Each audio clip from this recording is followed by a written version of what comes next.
పాదు అయితే కోటేశ్వరరావుకి డబ్బులిస్తూ ఉంటాడు. తాగడానికి డబ్బులిచ్చి సరే అల్లుడు గారు అని కోటేశ్వరరావు అనేసరికి మామయ్య గారు కొంచెమే తాగండి నాన్నకి నచ్చదు అని చెప్పేసి అంటూ ఉంటాడు. సరే అల్లుడు అని చెప్పేసి వెళ్ళిపోతూ ఉంటాడు.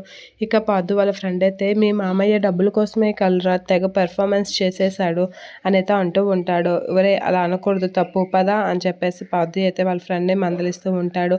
అది కాదురా మీ మామయ్య పెర్ఫార్మెన్స్ చూస్తే నాకు అలానే అనిపించింది అని అనేసరికి అలా అనకూడదని చెప్పాను కదా అని చెప్పేసి పాదు వాళ్ళైతే అక్కడి నుంచి వెళ్ళిపోతూ ఉంటారు. ఇక భాను అయితే నెక్స్ట్ అవుతున్న కార్యక్రమాలకి చాలా భయపడుతూ ఉంటుంది. పెళ్ళి అయిపోయింది కానీ నేను ఇంట్లో ఇమ్మడగలనా, నేను పాదుని యాక్సెప్ట్ చేయగలనా అనైతే చాలా ఆలోచిస్తూ ఉంటుంది. నా చదువు అదంతా ఏమవుతుంది అనైతే భాను అయితే అలా కూర్చొని బాధపడుతూ ఉంటుంది. ఇక తను గురించి ఆలోచిస్తూ అమ్మల గురించి నేను పెళ్లి చేసుకున్నాను కానీ నా భవిష్యత్తు ఏంటి అనేది అనుకుంటూ ఉంటుంది అని చాలా బాధపడుతూ అలా ఒంటరిగా కూర్చొని ఆలోచిస్తూ ఉంటుంది. భాను ఒంటరిగా కూర్చుంటుంది.